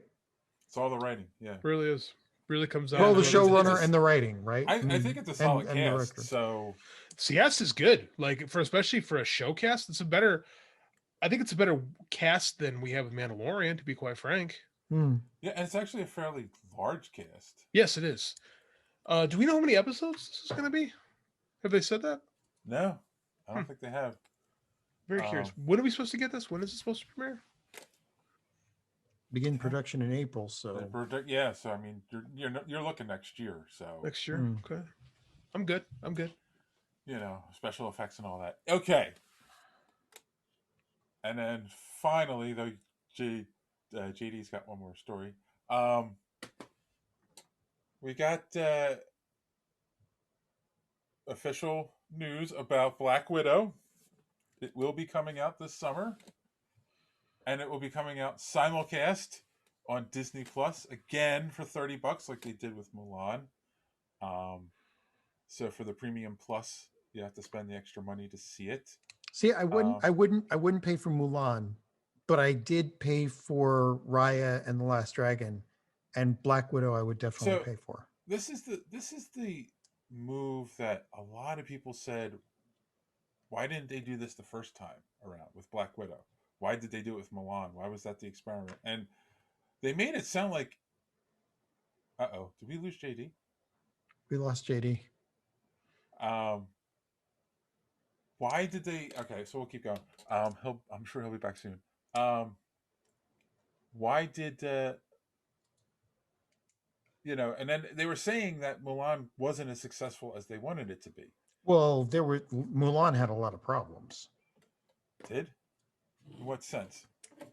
The storyline was hacked to pieces. Oh yeah, no. But I mean not the. But the idea was they were just the name itself. They were hoping, right, get people. But word of mouth killed it. Like, and the ratings. I mean, it was kind of horrible compared to the original anime. The storyline was hacked to the point where it was almost unrecognizable. It didn't it didn't hold the same gravity. It didn't hold the same emotional weight that the original did. It didn't make much sense compared to the original. And the original was a cartoon. So I didn't understand the whole we're not going to have mystical creatures like Bufu or Mushu in it, but we'll throw a witch in, right? We'll throw a witch in that turns into a phoenix and all this. Like, wait, but there was the whole thing, like in the original, there was the was it the montage of her learning how to be a soldier? Like, she went from not knowing anything to learning how to fight and deal with the men and all that. In this one, she's got like super ki, like, she's floating around like a Dragon Ball Z character right off the bat. There's no struggle there, right? Right. She just, it was just, it depends. Like I said, for there he is. He's coming back. So I again, it comes down to showrunner, writing and all that, and the writing on Mulan sucked. I can hear myself now. Yeah. Oh, there we go. No, you're back. Okay. So we were talking. No, I can hear. I'm good now. I can't hear myself. So yeah, we were just talking. Mulan sucked, but Raya and the Last Dragon was awesome and beautiful, and that was well worth paying $30, even though I live alone. We got into this line of talking because the idea was, I heard Mulan didn't make as much money as they thought, so why are they doing this with Black Widow now? So, I don't know if you can hear us or not. Yeah. I can hear you guys. Remember how John was saying wind power got knocked out by fast winds? That's what happened. I'm on my phone right now, and I'm waiting to get reconnected through my computer. So I'm waiting for the Wi-Fi to boot back up. Okay. And I didn't want to leave. I didn't want to leave you guys. Yeah, yeah. So yeah, I think Black Widow is well given. See, this is another thing where, like, oh, he's gone. Just this week. Oh. I'll wait for a second. Let's wait for him to come back. Mother Nature, she's a bitch. A fickle one, yes. You gonna remember to cut this out? I'm gonna try. Yeah. It's gonna be real relaxed then if you don't cut it out. I can say a lot of things. See, but JD might not cut it out. Well, it's up. See, because there's things I could say right now that would, that I don't want on air, but I won't. JD Crockett. You say that, but I used to watch that every morning in black and white at 5 a.m. right after I watched the Star Spangled Banner bring the channel back on. How old are you? 50. When I was 5, 6, and 7, I would get up at 5 a.m. and crawl down with my blanket, lay on the couch, and turn on the TV and watch the original Mickey Mouse Club, Davy Crockett. There were a few others like Daniel Boone, stuff that, like, the original Lassie, all black and white stuff. I don't think I saw the original Mickey Mouse Club. I do remember what you call it, the Davy Crockett and The hell did I just come in on? We've switched to talking about old timey things. Oh, about Daniel Boone now? Yeah, Yes. yeah. Well, Matt Anthony Wayne? or Davy Crockett, because I said the JD Crockett. Okay. Ah, So as I was saying, we could pick right back up. Basically, they're offering Black Widow for $30 on top of what you're already paying, God, no. and they're trading on the fact that the writing and everything that Marvel's been putting out is so good that I'll tell you one thing. If I have the vaccine, I'll go to the theater. Pennsylvania is really sucking at giving vaccines right now. So I don't know. I have no idea when Pennsylvania will get their freaking act together and I can get my vaccine. If I don't have the vaccine, I am more than willing to pay $30 to see that movie.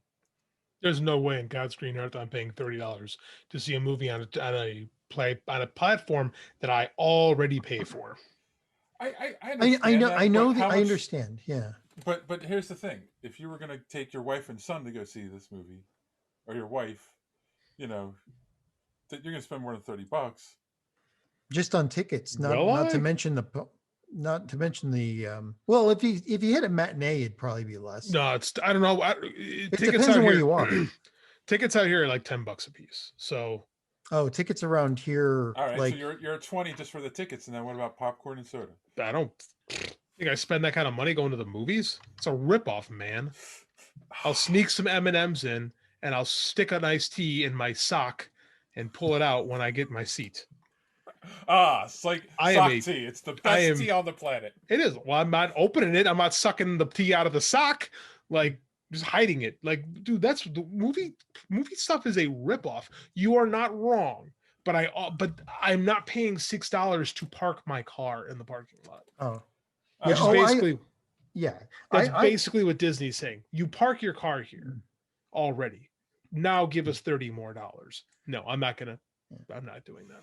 Yeah, I understand your argument, but I get mad when Amazon makes me buy when I get on Amazon Prime and something is not offered through Prime. They want me to pay to rent it.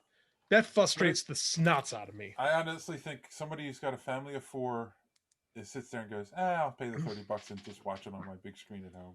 Well, that's we're not gonna do that. I mean, like, Michelle won't go see these movies until after I've already seen them and gives them my seal of approval, because she's like, I don't want to waste money if I don't like it right away. She knew Endgame she was gonna like right away, so that was not a question. Black Widow, she's sketchy on, so technically I would see it twice, but I don't know this one. I don't know if I want to see this one twice. Well, and you have all the points you made are completely valid.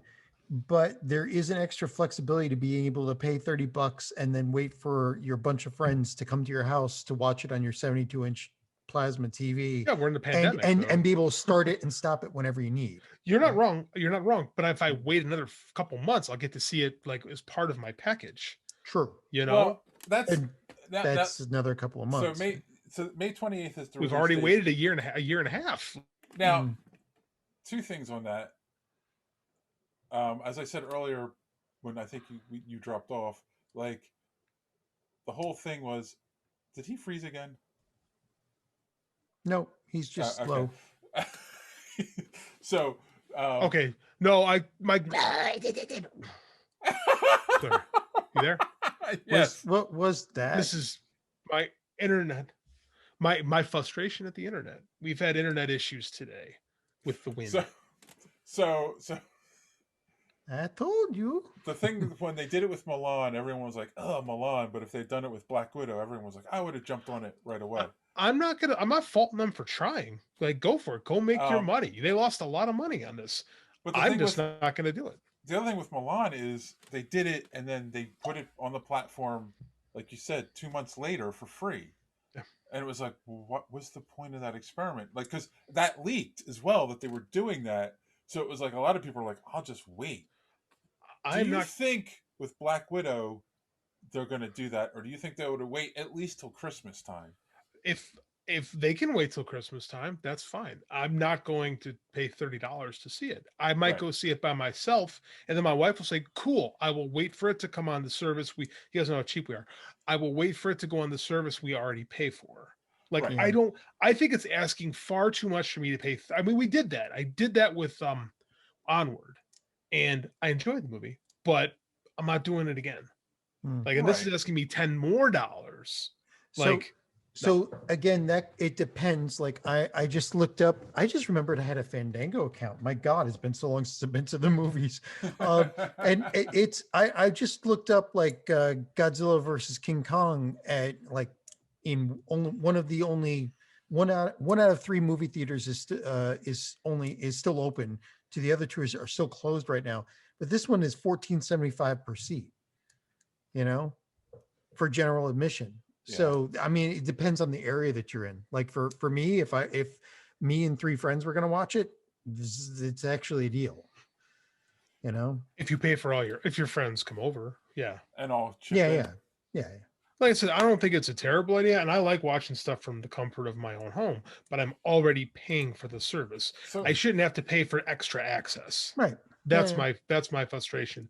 And I would rather go to. I have my vaccine. If I really hear good buzz about Black Widow, maybe I'll go to the movie theater to watch it on my own. That being said, I can wait for this one. yeah. So John, do you have two more friends? No. Oh, okay. My friends are scattered all over the U.S., so it's kind of Yes, like exactly. you know. Yeah, I don't know. I mean, obviously we're going to want to watch it for the podcast, so we'll have to figure it out.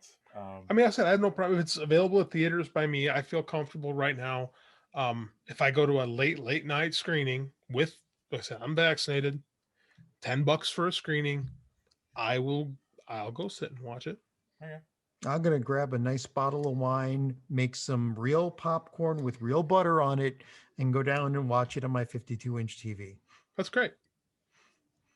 I ain't paying $30 for Black Widow. If this was Iron Man, maybe I'd feel differently. If this was a new X-Men movie, maybe I'd feel differently. But it's Black Widow. She's already dead. A Disney X-Men movie. Disney. Not a Fox. No. Disney. Yeah.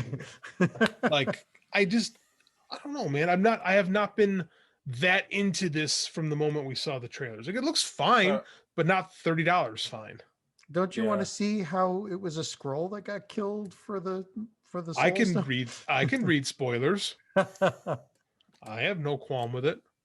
All right. Yeah. Well, you know, we're gonna watch it, so we'll have to figure it out. All right. And then JD, you said you had a story that I missed. No, we got it. I plugged it in. That was the Black Adam thing.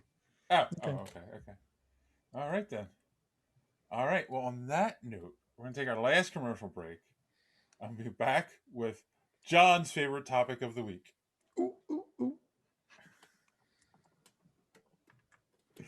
You became a baby seal. All right, boys and girls, we're back, and we're only talking about the first episode. I didn't watch all three, but Invincible I did.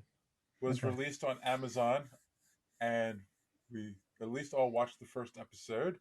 We're going to talk about it. Yeah, it's interesting. Love it.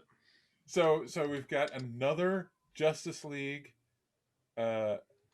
analog here, but like they always do that when they create a team for another book that they want to do something. It's always Justice League. You got a Batman character, you got a Superman character, you got a Wonder Woman character. It's like there's a Flash character. It's like, oh, come on, like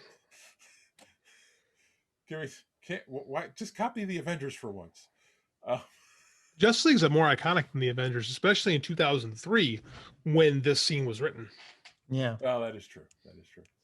This show might be the most faithful adaptation to a comic ever. I heard there were a lot of changes to it though. There's changes, but not like core changes. Like the designs are the same, like the characters are the same, like the big moments are the same. It's an adaptation, but I mean, like it's even more so than his other series, Walking Dead. Yeah. Like it's not one to one, but it's pretty damn close. So yeah, I mean, it's interesting. Like it didn't like the first episode.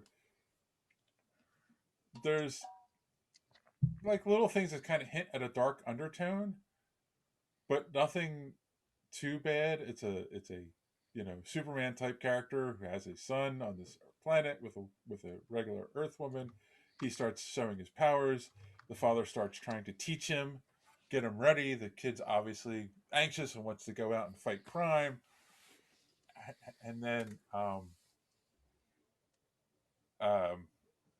the way that it ends, I was like, what the hell? So now you know why I like Superman butchers the Justice League. Yes. Yeah. Like Omni-Man is especially in the early part of the series, Omni-Man's the villain. Like he's prepping Earth for the Voltramite invasion, which is like a little bit of a spoiler, but like they're coming to take over, and that was his job, was to weaken the defenses. And it gets gnarly. Like it's Kirkman, and Kirkman's really big on violence, but that's Kirkman, right? This is his series, and this is it's very Spider-Man influenced, like early Spider-Man with like the young teenage character figuring out his powers. But unlike Spider-Man, over the course of Invincible, you get a lot of character development. Like you get a ton of like real consequences, stuff moving, not quite in real time, but close enough to real time. Right, where he has a child, he gets married, like those kind of things happening with him. Like it's good, man. It's good. And what I like about this, it's different than others. Like we'll talk about Boys and stuff. Like I know we both didn't like the Boys because it felt so pessimistic. Yeah. This predates it. Like this was before we got inundated with evil Supermen everywhere. And it's not about Omni-Man. Omni-Man disappears for large stretches. It's about this kid who now has to live with this. Like you got everything you've ever wanted, all the powers in the world. Now you have to learn to deal with it. Now you have to learn your dad is the most evil person, the dad that you looked up to and idolized your whole life, you find is evil. Yeah. How do you live with that? Like, and it's a really good series, and it's it makes me happy that it's as close. So like when you put that message in the Discord, I knew right away what you were. I hadn't seen the show yet, but I knew right away what you were. You were laughing at me like one of those people that like you had already read the books, and I was ranting about the Red Wedding. That's exactly what I was going to compare to. My wife laughed at the Red Wedding when I went, because she read them and she knew, and I was like, "Oh, did this happen?"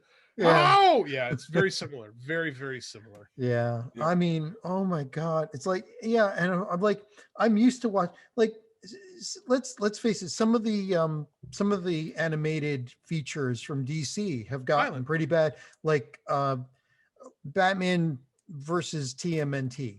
Like that was violent. Yes, it was. They showed them cutting people's heads off. It was pretty damn violent, but I did not expect this. Brains to be splattered about and whatnot. Yeah, it's there's this weird thing with this series is because the art style is so traditional superhero-y that the over-the-top violence really stings more. And that's, I think, intentionally, it's by design. And it's from one of the animation teams that DC uses for some of their animated stuff. Yeah, and I think it's Corey Walker, the original artist of the series, designed all the characters. So I mean, like, it feels like the comic book brought to life, and the extreme violence.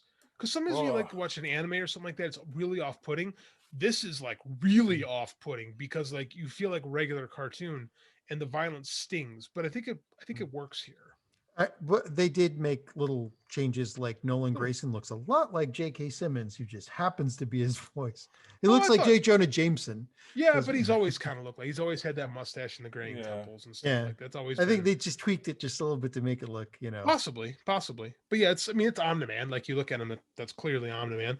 Like the designs are pretty accurate. Like the breakup with Rexplode and Adam Eve is right from the book. Like it's a lot of.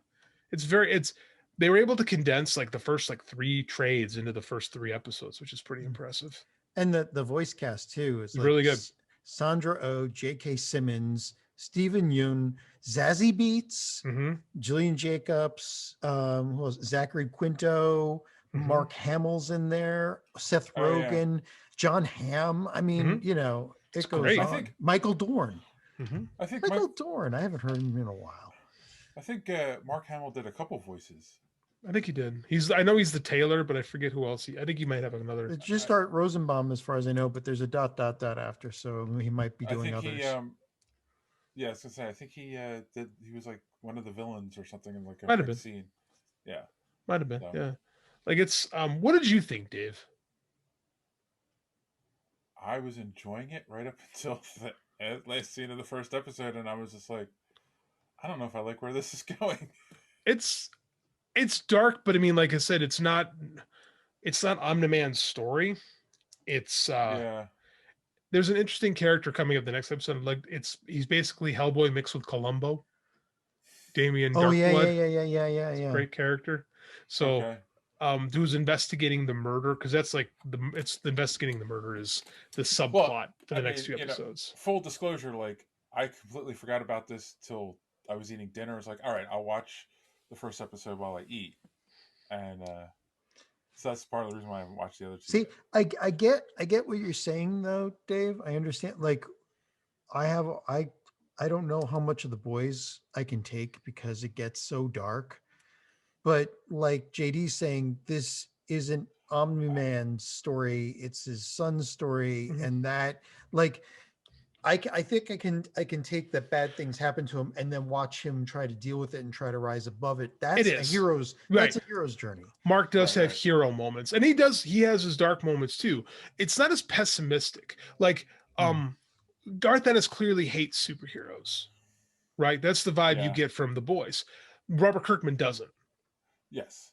Right. And that's why it takes you 6 issues to get that reveal. Right? You go 6 issues before Omni-Man kills the Guardians of the Globe. So they really lull you into a false sense of security in the book. Here it's a great cliffhanger for episode 1. Perfectly. I like the adjustment they made there. This because Kirkman gets dark, Kirkman can get pessimistic sometimes, but I think that you can tell he loves superheroes. He's just putting his own stamp on it. This is clearly superheroes from the guy that also created The Walking Dead. Right. I mean, but they did a good job of making you like Omni-Man. Yeah. That's why it works, because you're shocked when it happens. Yes. Well, and his son has having all the normal boy problems that you. Yeah, absolutely. They're super relatable. Like it's not like Homelander. Homelander's he's a dick from moment 1. You don't like him. So like when he does stuff, you're like, that's a piece of shit. When Omni-Man does that, your jaw dropped, because you think it's so out of nowhere until you find out this is what he's been doing the entire time, and the presence of his son's powers has ushered this next step. Now he has to take this next step. And he looked regretful almost when he said, there's a good arc with him. Like you could go villain, and then they redeem him a little bit later on. Like it's very complicated. And what's nice about this story is it's one writer, one artist, there's 2 artists, but I mean like the second, like Ryan Otley comes on like issue 6. So it's basically one writer, one artist, the entire runs. You get this unified story, right? That comes from one or 2 creative minds. And the show is doing a really good job embracing it so far. I have high hopes for where this goes from here. Yeah, because I'm interested to see like Adam Eve, what she does, because look like she's gonna have an entire arc just to herself. Yep. You know, she's probably the second most important character. And she's like I read, she's incredible. She's a matter manipulator. Yeah. She's basically Phoenix without the baggage. Yeah. Yeah. So like she should have been able to like repel that alien invasion just by herself. Well, they're kids and they don't really know what they're doing. Right. So that's kind of the thing you learn too, is that these are super powerful people, but they're the Guardians Club, they're thrust into having to pick up the slack for the Justice League. Essentially, it's basically the Teen Titans become all that's left if the Justice League dies, and they're like not quite ready for the moment. Yeah. Right. So that's a big part of the series is having adulthood thrust upon you when you're not ready. Right. And like I said, I like it a lot. Yeah. And I won't spoil it for Dave, but the end, you saw all 3 episodes, right? So the end of episode 3, that was kind of a what else is going on here? So like like I said, I think I'll be able to handle this because I'm really interested to see what happens in the next episode. I want to see the rest of it because it's not like, I know I'm going to get something, like I'm going to watch somebody become a hero. Yeah, instead of it's dark and it tries to be, I don't want to say realistic because that's not true, but it tries to give a more maybe accurate depiction of what superhero life would be like, because it Yeah. would be violent, right? It would be like, and what I like is like people die, but you feel it, right? Like Mark crying over the old woman that died, like, trying to save everyone. That's more Superman than the actual Superman and Man of Yeah, Steel. no kidding. Like there is You never see Snyder Superman do that. no, there's weight. I like there's weight to the actions, right? And you feel the chaos. It feels like war, Yeah. and like it's a very different presentation of superheroes, but you don't ever feel like Kirkman hates superheroes, No. right? No, definitely. Like they're all well written, and like I said, you care for Omni-Man. Yeah. As a father trying to raise a kid with powers, and Give the next 2 episodes a shot, because you didn't really even get a chance to meet the supporting cast, Yeah. right? Because the supporting cast makes a big difference in like when you meet his friends, and Adam Eve specifically. And they have some really interesting heroes with really interesting powers. Yeah. Like this is very imaginative. I like it. The one thing I'm kind of sad about is Zachary Quinto is typecast as this emotionless guy. It's Wait, like, hey, John. Yeah. Wait. I know. I heard about that, but it's just like Zachary Quinto playing the robot, a little on the nose, right? But who else? Like, Who better? Like Yeah. who better to play him? Like it's Yeah. perfect casting is for robot. or No. what's his name? He played in Heroes, is like just the Siler. emotionless. Yeah. Yeah, it's well, like I said, it's good casting from everybody. I I like the series. I haven't read the books in probably close to a decade, so I'm way behind because I would get the big old omnibuses, and there's like 10 of them, and I left off at 6, so I need to play catch up. And this makes me want to play catch up to see how Mark's story actually ended, because the book ended in 2018. yeah. So it's like 16 years. They had like one. Like, how often does that happen? You have one creative team telling one story for 16 years. I mean, other than Eric Larson, who did both on Savage Dragon, I That takes can't. planning. And that's It a does. question. That's a good question. Like, since it's a story that ended, they're not going to tell the whole story in one season, right? No, it's impossible. Yeah. They'll get a. They're going to get a good chunk into it. Just looking at the cast, because I read who's all in the cast, they're going to get further along than I thought they would. So they're streamlining a lot of stuff because decompression of comic books. But like, Right. there's a lot going on, man. And did you mention Savage Dragon? Yeah, I did mention Savage Yeah, Dragon. yeah. So like, yeah, That's one guy. Yeah, I heard that he in the books he appeared at the funeral and wasn't in here. Well, that's a rights thing, and like the Image in 2003 is a lot different than Image in 2011 or 2021. So it depends on who has the rights, because there's a lot of other people in Image, a lot of other characters. There's they could use, there's probably. crossover. Like there's some crossover with some of the other Image characters, like Super Patriot showed up, and like they get away from that as the series goes along, and it really just becomes Kirkman's thing. Like that was just something they did, and gosh, I think that's issue 7 of the book. I have to look back on it, but yeah, they steered away. That's you just couldn't do it. Hey, Eric, can we use your character for one episode? Yeah, that wasn't gonna happen. Oh, okay. Yeah. Well, no wonder it's such a coherent story. They weren't being forced into crossovers. Well, I mean, I think they do participate in the Image United crossover, but I mean, that's like the one that's that was 2012, I think. So I mean, like, but yeah, it's a good book. I have to finish it. I haven't finished it, but the stuff I read, I really enjoyed, and it seems like the show is really capturing the spirit of it. And part of it is the horror of war, quite frankly. Yeah, I can feel that. Because the violence is so shocking.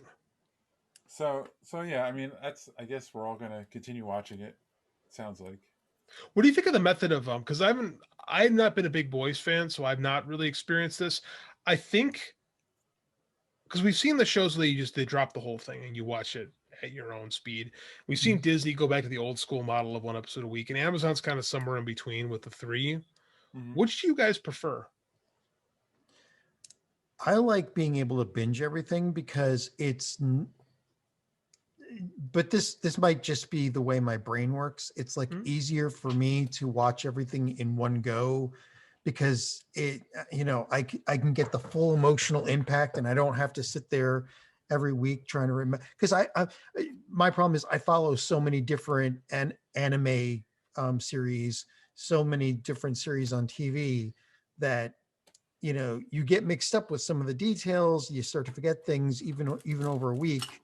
So I being able to watch one thing in one go, it's I find it more fun.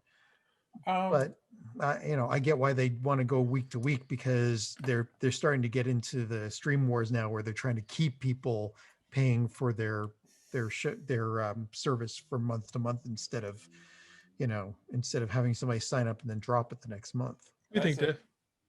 As a TV watcher and a user of social media, I kind of prefer the week to week. And one of the reasons is like, because I would binge the Netflix shows when they came out, the Marvel Netflix shows, and it was like, but you had to find time to be able to watch it, in one sitting over the weekend or whatever, and you had to avoid social media because you knew there were spoilers out there. Where now it's like, number one, I think people have gotten a little more better at it, but it's also like Falcon Winter Soldier comes out, and yeah, there's people who jump on it at midnight or whatever and watch it right away, but like, it's only one episode. It's not the whole show being spoiled if I don't watch it till later that night or something. I kind of agree with you. I think that having done the binge thing with like Stranger Things and stuff like that, Mm-hmm. and I found that by the end of number 3, I was like ready to be done. Whereas when I watch these weekly releases, I'm ready for the next one immediately and I have to wait. Right. Right. And then time is really tough for me. And I really enjoy what we had going with WandaVision and now Winter Soldier, where we get that one episode and everyone's talking about it, and I feel like there's impetus for me to come back. But I feel like that for this one too. I think this is similar to that. Like I think, and it's again closer to comics. This feels like I read 3 issues. Like I let 3 issues stack up and then I caught up all on them. As opposed to just reading a bunch. I don't think I like, in retrospect, I don't think I like binging. Like, I don't think that's my preferred way of consuming media. See, I think that's what this has taught me. Does it also have to do with the fact that like you've got a family and that can interrupt a binge and all that? So yeah, no, I agree. Like, it was really hard for me. It took me forever to watch Stranger Things season 3. Right. Yeah. Where I was trying to fit it all in. I felt like if that had been maybe this way, where I just get one episode a week, I feel like I can devote an hour easier than I can devote several blocks of time. Yeah. So you can't get spoiled on it if nobody else has seen it either. So. Right, where you don't have to feel like, and that's tricky. And I don't mind spoilers that much. Like, it's better if you don't have them. Like, it's again, like I look forward to 8. Like, I know it didn't end well, but I really loved Game of Thrones. Right, that was one of my favorite TV experiences possibly ever. And part of the fun of it was like week to week, and then it would go away for long stretches of time, and it came back. It felt like an event again. Right, and I think that for me, I think I don't like binging as much, because like if it's all there, I feel like I don't have the reason to take it all in. I feel like I have more time to watch it, and then what winds up happening is other things interfere with life, and I don't wind up watching it all. All right. No, it makes sense. Like I said, for me, it's just probably because of the way my brain works and the fact that I live alone. And that I could go downstairs and watch it on my 52-inch screen, and the cats can't get downstairs to bug me. So, you don't watch TV with your cats? No, I do. Well, in the morning, they'll curl up next to me on the couch up here. But when I go downstairs is a no cat zone. So, my dogs are too old to jump on the couch, but when they used to, they enjoyed watching TV with us. So yeah, I just wondered. I mean, because like we have so many different, because both the major the major networks are like challenging the way we consume this content. So I was Yes. wondering which way we're preferring. Like Netflix and Disney are clearly the polar opposites, and Amazon Prime is somewhere in the middle. So I don't know. I just wonder what you guys thought about it. Yeah, I'm digging the week to week. Yeah, me too. I am, because I'm like this Friday, I'm like, okay, Winter Soldier first, and on Saturday I'm gonna watch Invincible. Like, I don't feel like that as much. Like that was something fun that I looked forward to as a kid. Like when I would think about TV, like what I was gonna watch this weekend. We haven't had that in so long. So this is kind of fun again. Yeah. I'm kind of wondering what you think, talking to the audience. Oh. I thought my cat was back there. Okay. I thought the kid snuck into the room. Mm-hmm. Do you guys prefer binging or week to week? Let us Or know purging. in the comments. I'm Let us purging. know in the comments down below or over on social media. All right. Well, on that note, I think we put a pin in it for this week. So let's go around. Do you guys have any recommendations for our audience? John, you got a look on your face like No, this. Invincible. Like I would say Okay. Invincible. Like I got really excited about this, and now, I mean, you and Evil Superman. I get it. no, I just want to see this. This is good. I want to watch this kid triumph. I want to watch him stand up. It's going to be cool, I think. Evil Superman works if he's not the main character. Right. And if it's not Superman. Yes. Right. That's the key to Evil Superman. It can Right. actually be Superman. Yeah. Like Brightburn was really hard to watch. You know, I haven't seen that as much as that's Gunn too. And I profess my love for James Gunn, but like I said, whoa, what a great concept for a horror movie. I love it. I don't want to watch it. Yeah. Yeah. Because that is just straight up Superman. Like he's even the Kryptonian language is even there. Like I can't do it. Like I can't. I don't know. Yeah. So JD, do you recommend not watching that? Not watching Brightburn? I haven't, so I can't say you should or shouldn't watch it. Okay. What do I think? Come visit my new website, jdoliva.com. My books are all available there. It's we're beta testing. I'm figuring things out. That's all I got. Like I said, this was a slow week for me. I was working a lot. So other than Falcon, Winter Soldier, and Invincible, which we just spent the last 2 hours talking about, can't think of anything. Cool. All right. Well, I will recommend you head on over to superheroespeak.com where you can check out the podcast every week. Interviews by our good friend D Square. There's actually 2 going up this week. Ooh, who do you interview? Not review. I'm sorry. Oh, sorry.